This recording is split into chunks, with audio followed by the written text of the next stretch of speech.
आज भी चाहे मूंछ रखने पर हत्या हो, चाहे गड़ा छूने पर हत्या हो, चाहे चश्मा पहनने पर हत्या हो, चाहे घोड़ा खरीदने पर हत्या हो, लेकिन दलितों के, आदिवासियों के, पिछड़े वर्ग के लोगों के साथ उत्पीड़न खत्म होने का नाम नहीं ले रहा है। मैं पूछना चाहता हूँ कि मंदिर में जाने पर अगर दलितों का, आदिवासियों का, पिछड़ों का अपमान होता है तो फिर अपमान कराने के लिए वो क्यों जाते हैं? और राष्ट्रपति बन जाए तो भी उसी तरह का अपमान। SC, ST, OBC का रिजर्वेशन उनकी संख्या के अनुरूप बढ़ाने का प्रस्ताव कैबिनेट में पास करती है और विधानसभाओं में पास करते हैं और उसके बाद राज्यपाल उसको रोक के बैठ जाते हैं। तो देश में राज्यपालों के अंदर इतनी हिम्मत अगर आ रही है तो कहाँ से आ रही है कि वो देश के संविधान के खिलाफ जाके अपनी मनमर्जी से किसी चीज़ को कैसे रोक सकते हैं? तो सरकारों की इतनी हिम्मत क्यों है कि इन वर्गों का वोट लेने के बावजूद उनको स्पेशल कंपोनेंट प्लान फंड के हिसाब से उनको प्लान फंड में एलोकेशन नहीं होता? कि अब या तो आप लोग सामाजिक मुद्दों पे एकजुटता दिखाने के लिए तैयार हुई या तो समाज की आप वास्तविक आवाज़ बनिए,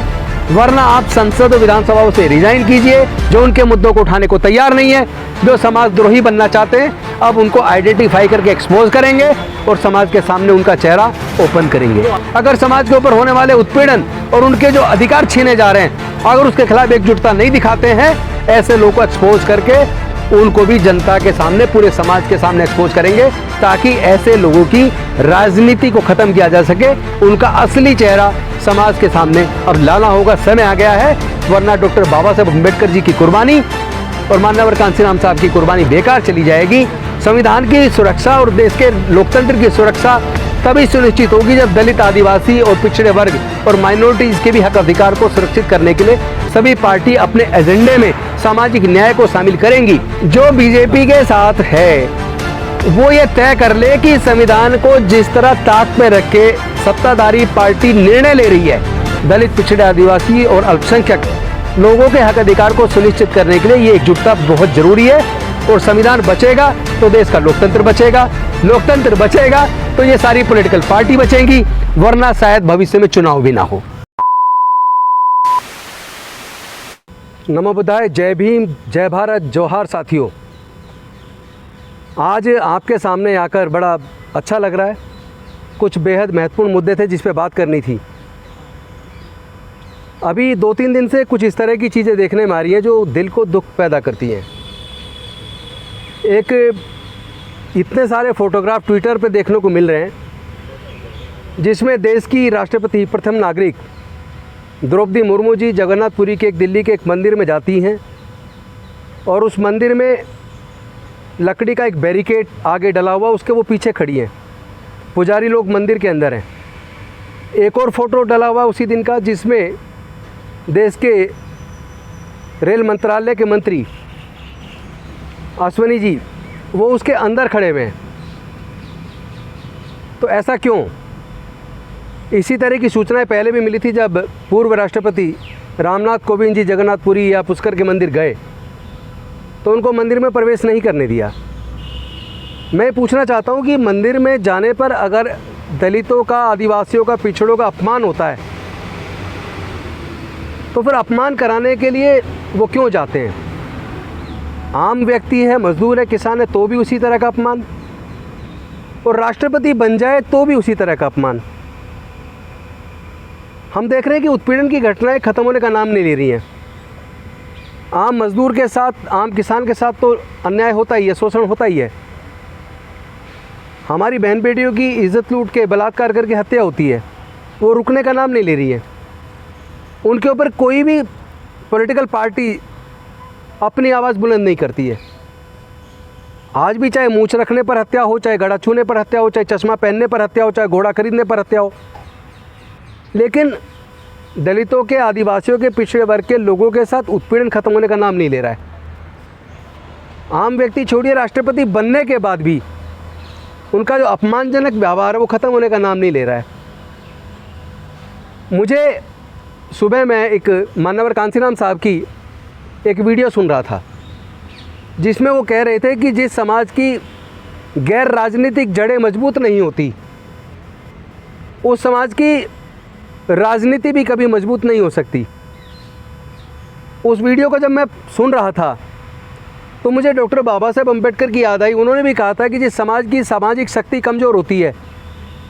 उस समाज की राजनीतिक शक्ति भी कभी मजबूत नहीं हो सकती। आज हम देख रहे हैं, चाहे डॉक्टर बाबा साहेब अम्बेडकर के परपौत्र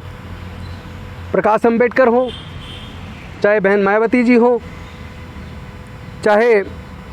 साउथ के बीसी के पार्टी के तिरुमावलन जी हो, चाहे चंद्रशेखर आज़ाद हो, चाहे तेजस्वी यादव हो, चाहे अखिलेश यादव हो, या इस तरह के नीतीश जी सहित, स्टालिन जी सहित जितने भी बहुजन समाज के नेता हैं, मैं उन सबसे एक सवाल करना चाहता हूँ। इस समाज का एक जिम्मेदार सिपाही होने के नाते, डॉक्टर बाबा साहेब अम्बेडकर जी का एक सिपाही होने के नाते, कि हमारे इतने सारे नेता होने के बावजूद और जनसंख्या में 88% होने के बावजूद हमारे लोगों के हक अधिकार के मुद्दे अभी भी पीछे क्यों हैं? अभी भी हमारी कोई सरकार अगर SC ST OBC का रिजर्वेशन उनकी संख्या के अनुरूप बढ़ाने का प्रस्ताव कैबिनेट में पास करती है और विधानसभाओं में पास करती है और उसके बाद राज्यपाल उसको रोक के बैठ जाते हैं, तो देश में राज्यपालों के अंदर इतनी हिम्मत अगर आ रही है तो कहाँ से आ रही है कि वो देश के संविधान के खिलाफ जाके अपनी मनमर्जी से किसी चीज़ को कैसे रोक सकते हैं? सरकार के किसी निर्णय को पुनर्विचार के लिए भेजना उनको अधिकार है, लेकिन रोक के रखने का उनको अधिकार नहीं है। क्या ऐसा तो नहीं है कि हम सामाजिक रूप से टुकड़े टुकड़े में बटे हैं, हम अलग अलग पार्टी चला रहे हैं लेकिन सामाजिक कॉमन मुद्दे पे भी एकजुट नहीं हो रहे हैं? इस तरह की राजनीति से किसी को क्या हासिल हो जाने वाला है? ये तमाम बहुजन समाज की पार्टियां आखिर मिनिमम कॉमन एजेंडा बनाकर इनको कॉमन मुद्दों पर एकजुट आने में क्या तकलीफ़ है, क्या प्रॉब्लम है? ये कैसी राजनीति जो समाज को कमज़ोर होता देखकर समाज पे और पर होने वाले उत्पीड़न के खिलाफ भी एकजुट होकर मजबूती से लड़ नहीं सकते? ऐसी राजनीति करने का फ़ायदा क्या है? मुझे डॉक्टर बाबा साहेब अम्बेडकर जी की वो बात याद आती है जब वो कहते हैं कि ये मैं संसद और विधानसभाओं में राजनीति में प्रतिनिधित्व दे रहा हूँ, सरकारी नौकरियों में जज, engineer, doctor, collector, professor, scientist सहित तमाम नौकरियों में ऊंचे ऊंचे पद पर जाने का प्रतिनिधित्व दे रहा हूँ, तो अकेला मैं अगर ये हज़ारों साल की गुलामी तोड़ने में कामयाब हुआ तो जिस दिन हमारे समाज के पढ़े लिखे लोग जब विभिन्न ऊंचे ऊंचे पदों पर जाएंगे या राज्यसभा, विधानसभा, लोकसभा के अंदर हमारे लोग जो जाएंगे वो समाज की आवाज़ बनेंगे। जब वो सारे मिलके समाज की इस अधिकार की लड़ाई को लड़ेंगे तो समाज को अधिकार सुनिश्चित हो जाएंगे, उनकी रक्षा हो पाएगी, कोई उनको वायलेट नहीं कर पाएगा, कोई हमारे अधिकार को छीन नहीं पाएगा। तो फिर इतने सारे सांसद होने के बावजूद, सैकड़ों सांसद, हज़ारों विधायक और लाखों ऑफिसर होने के बावजूद भी हमारे समाज के ऊपर होने वाले जुल्म का ख़त्म क्यों नहीं हो पा रहा है? वो जुल्म ख़त्म क्यों नहीं हो पा रहे हैं? कभी 1975 में ट्राइबल सब प्लान बना, 1979 में शेड्यूल कास्ट कंपोनेंट प्लान बना, उसके बावजूद सरकारों की इतनी हिम्मत क्यों है कि इन वर्गों का वोट लेने के बावजूद उनको स्पेशल कंपोनेंट प्लान फंड के हिसाब से उनको प्लान फंड में एलोकेशन नहीं होता, और अगर होता है तो जो नॉन डाइवर्टेबल और नॉन लैप्सेबल होने के बावजूद वो लैप्स कैसे हो जाता है, डाइवर्ट कैसे हो जाता है, उस पर सरकारें संवैधानिक जिम्मेदारी से कैसे बच जाती हैं? और बचने के बाद हमारे सांसद, विधायक, मंत्री क्या करते हैं? क्या उनको इन सारे मुद्दों पर मिल के आवाज़ नहीं उठानी चाहिए? तो आज आपके बीच आने का मुख्य कारण यही है कि हम लोग, चाहे हमारे लोग किसी भी पार्टी में हों, लेकिन क्या सामाजिक मुद्दों पर, कॉमन मुद्दों पर क्या वो सारे मिल के आवाज़ नहीं उठा सकते? आखिर ऐसी कौन सी मजबूरी है कि समाज चाहे कमज़ोर होता चला जाए, रिजर्वेशन लगातार ख़त्म होता जा रहा है, लेटरल एंट्री के माध्यम से इसमें स्पेसिफिक लिखा होता है, जो लेटरल एंट्री से पोस्ट निकलती है जिसमें डायरेक्टर, जॉइंट सेक्रेटरी लेवल की पोस्ट निकलती है, उस पर क्लियर लिखा होता है कि इसमें SC ST OBC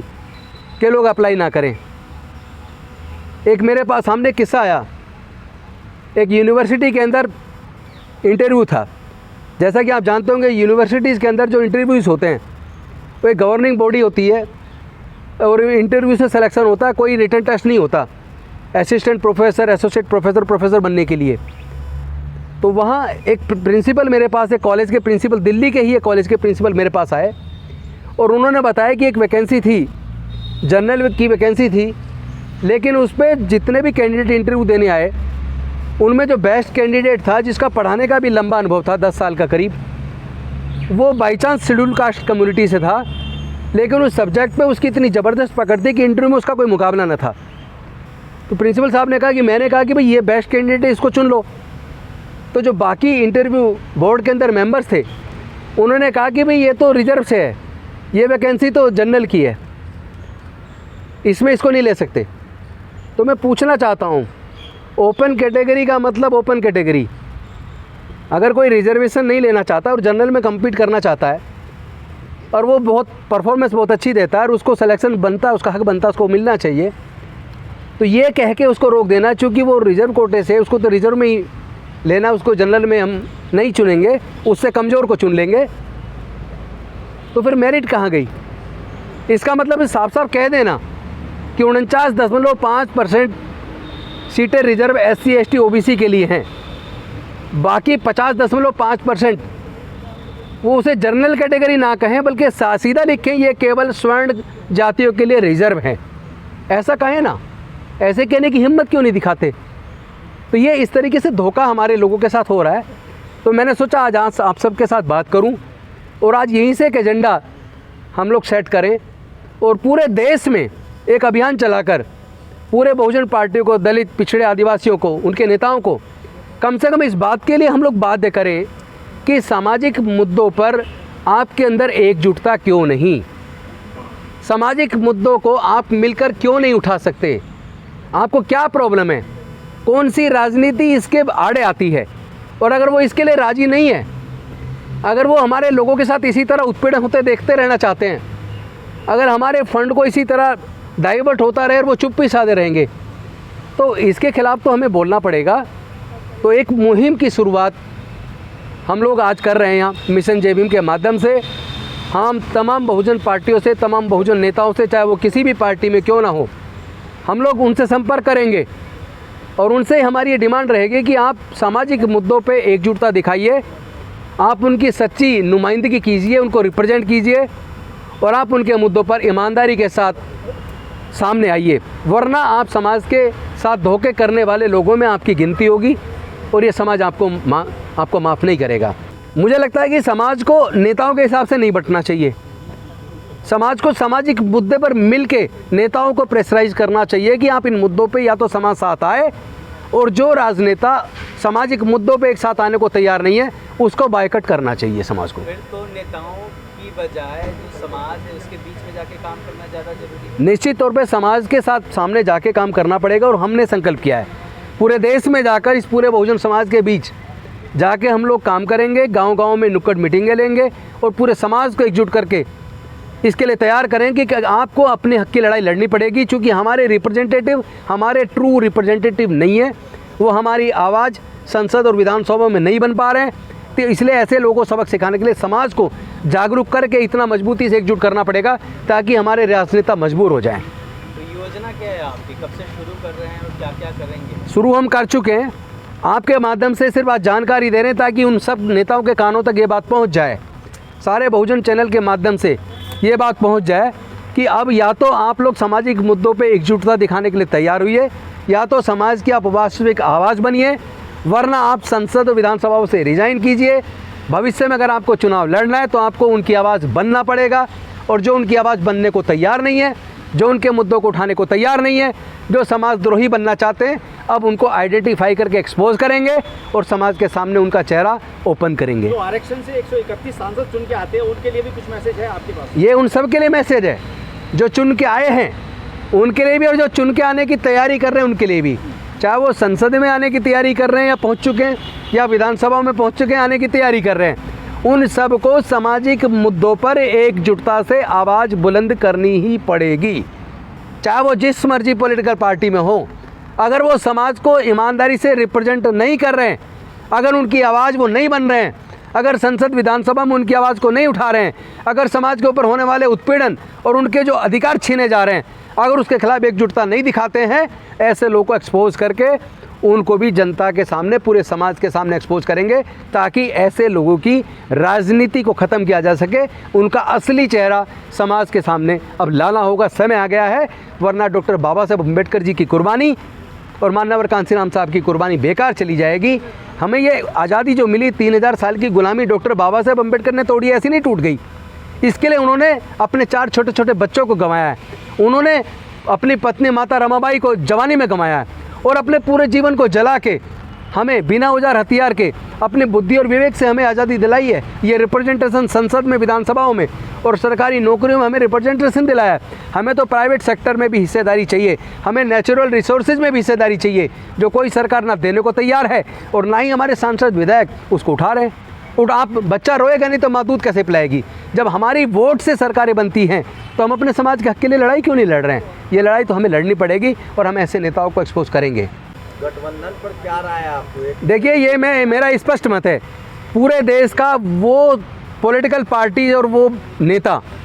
जो डॉक्टर बाबा साहेब अम्बेडकर के बनाए संविधान में आस्था रखते हैं, जो देश की एकता अखंडता को अक्षुण्ण रखना चाहते हैं, जो देश के सार्वजनिक उपक्रम जिस तरह बेचे जा रहे हैं और जिस तरह देश के अंदर नफरत का वातावरण पैदा किया जा रहा है, जिस तरह धर्म के नाम पे उन्माद बढ़ाया जा रहा है, जिस तरह जातिगत उत्पीड़न की घटनाएं बढ़ रही हैं और उस पर राजनीतिक चुप्पी है, ऐसे में इस संविधान की रक्षा के लिए और देश के लोकतंत्र को बचाने के लिए विपक्ष को एकजुट होना ही पड़ेगा और उस विपक्ष की एकजुटता में भी दलित, पिछड़े, आदिवासियों की हिस्सेदारी सुनिश्चित करनी होगी। इसमें बाधा बनेगा, इस एकजुटता में जो बाधा बनेगा उसको एक्सपोज किया जाएगा और ऐसे लोगों को जनता के सामने एक्सपोज करके ऐसे लोगों की दुकानदारी को बंद करना पड़ेगा। मैं एक बात स्पष्ट कर देना चाहता हूँ इन सारे विपक्ष को, इन विपक्षी पार्टियों को, देश के जितनी भी पार्टी हैं, चाहे वो बहुजन समाज पार्टी हो, चाहे वो बहुजन अगाड़ी हो, चाहे वो भीम आर्मी हो, चाहे दूसरी इनकी पार्टियां जितनी बनी हैं, इन सब को भी एकजुट करने की ज़रूरत है। क्योंकि यहाँ अगर आप भागीदारी सुनिश्चित अपने अंदर भी नहीं करते SC और ST की, तो भी एकजुटता किसी काम की नहीं रहेगी, फिर समाज के साथ, देश के साथ धोखा हो जाएगा। संविधान की सुरक्षा और देश के लोकतंत्र की सुरक्षा तभी सुनिश्चित होगी जब दलित, आदिवासी और पिछड़े वर्ग और माइनॉरिटीज़ के भी हक अधिकार को सुरक्षित करने के लिए सभी पार्टी अपने एजेंडे में सामाजिक न्याय को शामिल करेंगी। जो राजनीतिक पार्टी सामाजिक न्याय के एजेंडे को अपने घोषणा पत्र में शामिल, अपने एजेंडे में शामिल नहीं करती हैं, ऐसी पार्टियों को भी समय आने पर अब एक्सपोज करके ऐसे लोगों से दूरी बनाने का समय आ गया है। अगर ये राजनीतिक पार्टियों की एकता सुनिश्चित करनी है और सुनिश्चित होने में अपनी हिस्सेदारी सुनिश्चित करनी है, तो देश की जो दलित, आदिवासी पार्टियां हैं, जिनका सबसे ज़्यादा शोषण होता है, जिनकी सबसे ज़्यादा हकमारी होती है और जितना प्राइवेटाइजेशन का जितना नुकसान उनको झेलना पड़ रहा है, मुझे लगता है उसमें उनका एजेंडा बेस एकजुटता उनकी भी होना बेहद ज़रूरी है और उसमें जो बाधा बनेंगे उनको भी एक्सपोज करना होगा। कौन कौन दल आ सकते हैं आपके हिसाब से? मुझे लगता है सबको आना चाहिए, जो नहीं आएगा एक्सपोज होगा। नहीं, किसको आप मानते हैं भाई पिछड़े जो तमाम दल हैं जो बीजेपी के साथ हैं, आप जब दलित जो बीजेपी के साथ है वो ये तय कर ले कि संविधान को जिस तरह ताक पे रख के सत्ताधारी पार्टी निर्णय ले रही है, आप अभी देखिए जाकर दिल्ली यूनिवर्सिटी के अंदर इंटरव्यू हो रहे हैं, बाकी सारे सेंट्रल यूनिवर्सिटीज़ के अंदर इंटरव्यू हो रहे हैं और एक होड़ लगी है कि जल्दी से जल्दी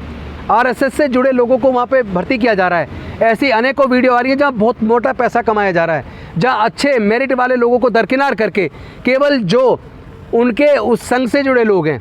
या उस पॉलिटिकल पार्टी से जुड़े लोग हैं, केवल उनका सिलेक्शन हो रहा है। इस तरह की वीडियो तमाम इस तरह के सोशल मीडिया पे आजकल दिख रहे हैं, बल्कि मैं खुद यूनिवर्सिटीज़ के अंदर विजिट करता हूँ, वहाँ देखता हूँ वहाँ कोई रिटर्न टेस्ट है नहीं और इंटरव्यू के अंदर PhD होल्डर को दरकिनार करके, गोल्ड मेडलिस्ट को दरकिनार करके सिंपल जो नेट क्वालिफाई है उसका सिलेक्शन हो रहा है, तो फिर मेरिट कहाँ गई? तो ये सुनिश्चित करना पड़ेगा कि देश को अगर बचाना है, देश के प्रजातंत्र को बचाना है, तो हमें सारे मुद्दों पर और ख़ास तौर पे दलित, पिछड़े, आदिवासी और अल्पसंख्यक लोगों के हक अधिकार को सुनिश्चित करने के लिए ये एकजुटता बहुत ज़रूरी है। और संविधान बचेगा तो देश का लोकतंत्र बचेगा, लोकतंत्र बचेगा तो ये सारी पॉलिटिकल पार्टी बचेंगी, वरना शायद भविष्य में चुनाव भी ना हो। ठीक है, धन्यवाद। शुक्रिया।